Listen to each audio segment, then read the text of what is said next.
Rahayu. Rahayu. Salam waspada untuk kita semua. Kesempatan kali ini saya akan sedikit memaparkan ada salah satu pelajaran, itu kitabnya akan dapat yang membahas tentang kelahiran sedulur papat Kalimau Pancer. Nah, itu dihubungkan dengan pertemuan Kama Bangkama Petak. Nah, leluhur Nusantara memiliki pengetahuan cemerlang ketika menguraikan sebuah hakikat seluruh keberadaan sebagai pola-pola energi yang saling terhubung. Keterhubungan tersebut mereka jelaskan melalui ajaran sedulur papat.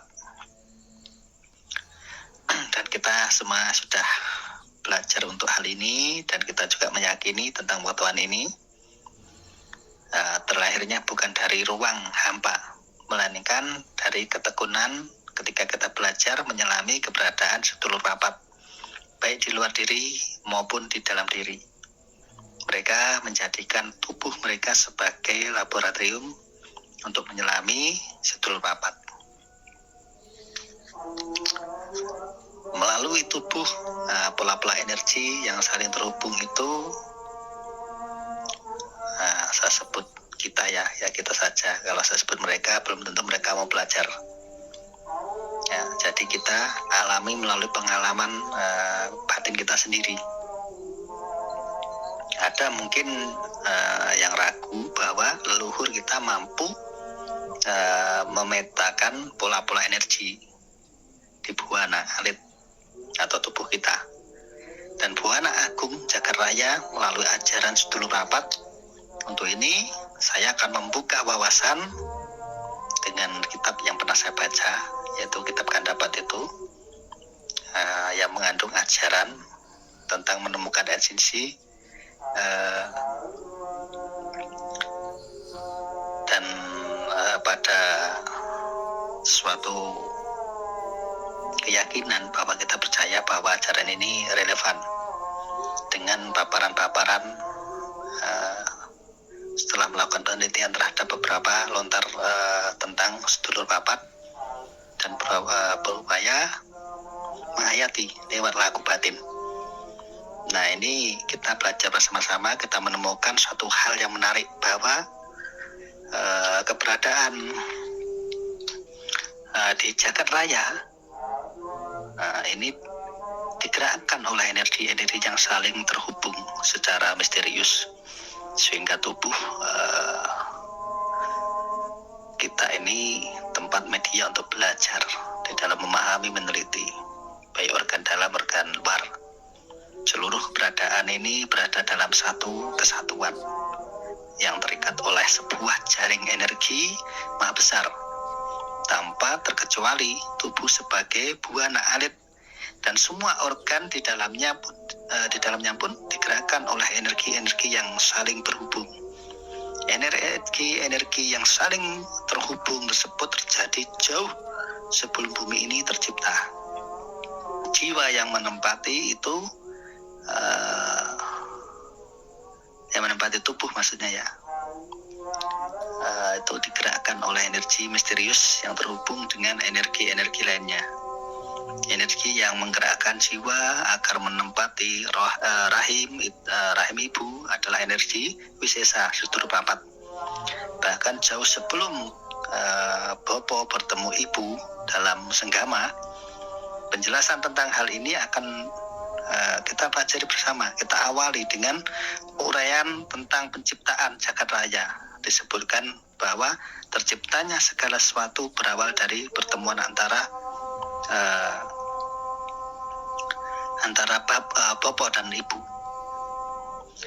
yang dalam konteksnya ini tidak merujuk kepada orang tua yang melahirkan kita, tetapi dua energi utama yang menjadikan penyebab segala sesuatu tercipta dan eksis, makanya disebut Babanta dan Ibunta. Nah, Babanta merujuk kepada energi yang memenuhi akasa sunya atau ruang sunyi tanpa batas, Energi ini lebih dahulu ada sebelum jagat raya tercipta. Energi Bapanta yang memenuhi akasa sunya. Nah, ini disebut muncul dari kekuatan Sang Hyang Bapa Akasa. Lontar Bawono Mahbah menggambarkan akasa sunya itu sebagai berikut keterangannya. Di dalam aksara Jawa, Dotan Hono Paran-paran, Nora Bumi, Nora Langit, Nora Suryo Condro, Lintang, Trenggono, Nora Lono Dewo, Manusa Manoro, Wong Manurwung, Kalinggone, Hono Dewo, Manglayang, metu saking tan hananing tan Hono, Guru Widi Tunggalo, Sang Hyang Sunyo Jati Hening Ngawisesa kabeh. Nah, maknanya sebelum segala sesuatu ada, tidak ada bumi, tidak ada langit, tidak ada matahari, bulan, bintang, tidak ada dewa, manusia, keadaannya kosong, tanpa batas. Ada dewa melayang keluar dari ketiadaan mutlak. Guru Widi Tunggal namanya Sang Hyang Sunya Jati yang hening dan berkuasa sepenuhnya. Nah, dalam uraian tersebut memberi kita gambaran tentang kondisi yang sunyi, absolut, sebelum jagat raya tercipta.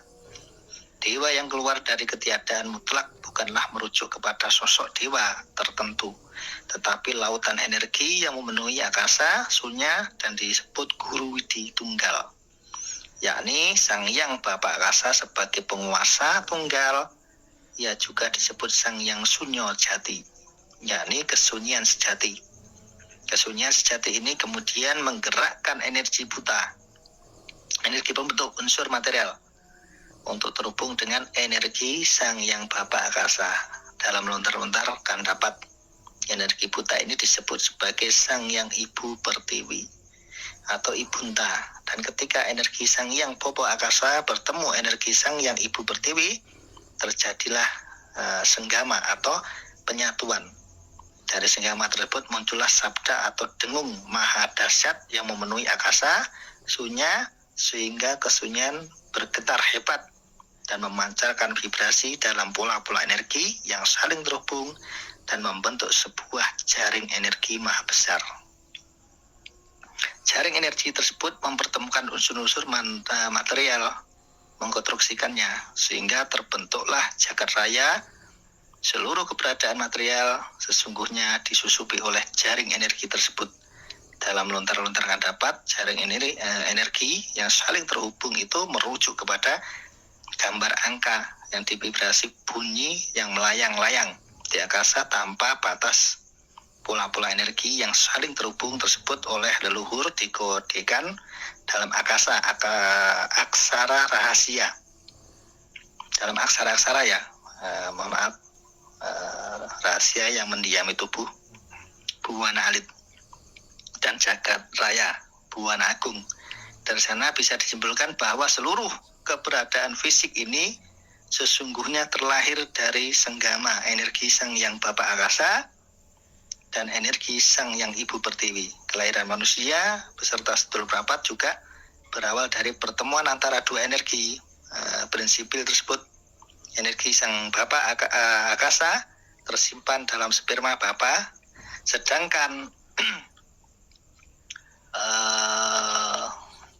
energi Sang Ibu Pertiwi tersimpan dalam ovum. Nah, dua energi tersebut menyatu melalui pertemuan antara sperma dan ovum dalam senggama, sehingga terlahirlah manusia disertai sedulur papatnya. Bahkan dalam beberapa lontar seperti yang telah saya singgung sekilas dalam pendahuluan, saya menemukan uraian bahwa energi sedulur papat sudah eksis jauh sebelum sperma bertemu ovum. Energi inilah yang menggerakkan jiwa untuk menempati rahim ibu dan menjelma menjadi ketuban, kakang kawah, yom, darah, getih, plasenta, adi ari-ari, dan tali pusar, selaput janin. Puser, lamas yang menemani jabang bayi di kandungan.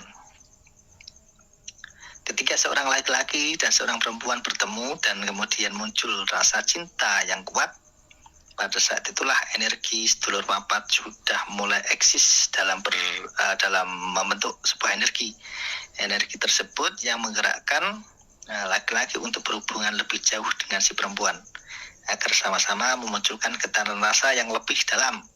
Kemudian getaran tersebut tercermin dari mata mereka berdua, sehingga muncullah asmara yang disebut pantulan sang yang surya chandra. Tatapan itu penuh makna yang membuat rasa cinta mereka tersampaikan ketika mereka saling menyatakan cinta. Mereka digambarkan sebagai sang yang asmara padeleng, yakni asmara yang terlahir dari tatapan mata.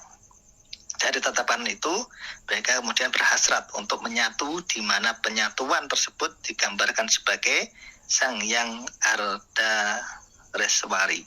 Ketika hasrat itu semakin kuat, sedulur papat yang berupa energi kemudian menempati sebuah ruang energi rahasia yang disebut dengan kundimani.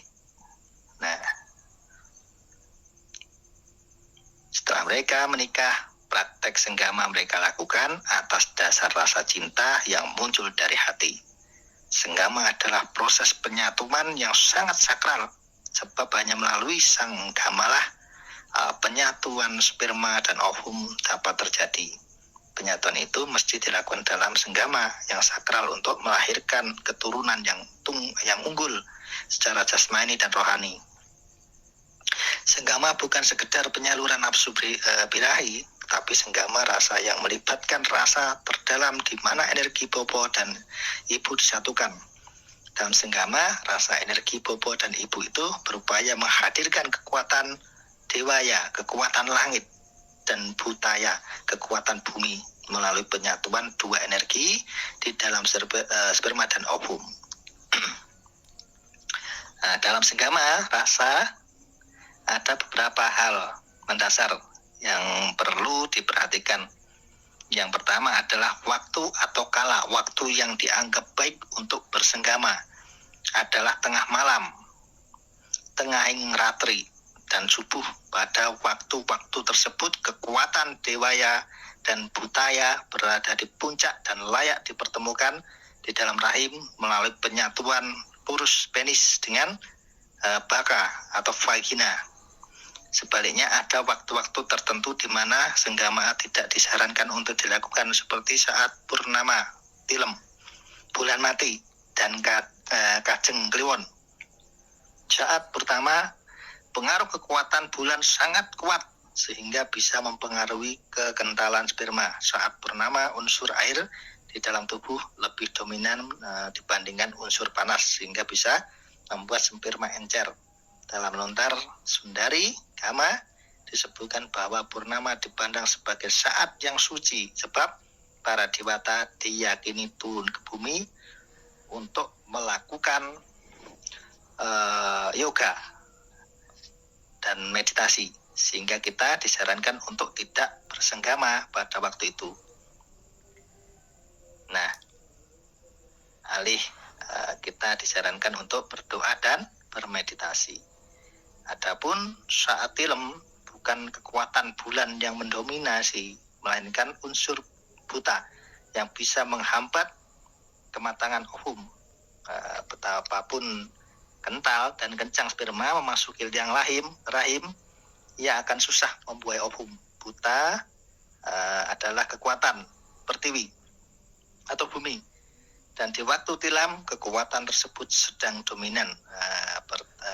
Pertiwi di dalam tubuh mewakili kekuatan api, dan kekuatan ini memuncak dalam diri laki-laki pada waktu tilem, yang membuat sperma menjadi tidak berkualitas. Juga kekuatannya pertiwi di tubuh perempuan pada waktu tilem akan membuat emosi si perempuan tidak terkendali.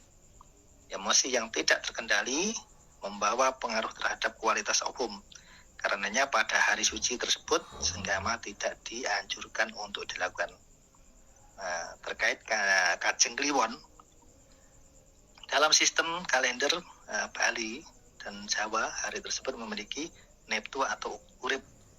yang sangat tinggal jika bersenggama pada hari tersebut, dan menghasilkan anak, diyakini tabiat anak yang lahir akan kurang bagus ya. Jadi waktu mesti diperhatikan dengan baik ketika bobo dan ibu hendak bersenggama. Nah, ini kalau saya paparkan panjang sekali. Mungkin kita sambung lain kali, nanti tidak bosan kalau mendengarkan, karena paparan tentang setelah bapak ini sangat panjang. Nanti akan saya paparkan melalui kitab-kitab yang pernah saya baca, dan akan saya bikin simpel untuk mudah dipahami. Ini saya mengurai dengan kitab-kitab yang saya pelajari, yang saya hafalkan. Semoga menjadi sebuah kemanfaatan untuk kita semua. Ya, mungkin bisa disambung lain kali. Sekian dulu, terima kasih buat seluruh pemirsa dimanapun berada. Salam waspada, salam rahayu, waalaikumsalam warahmatullahi wabarakatuh.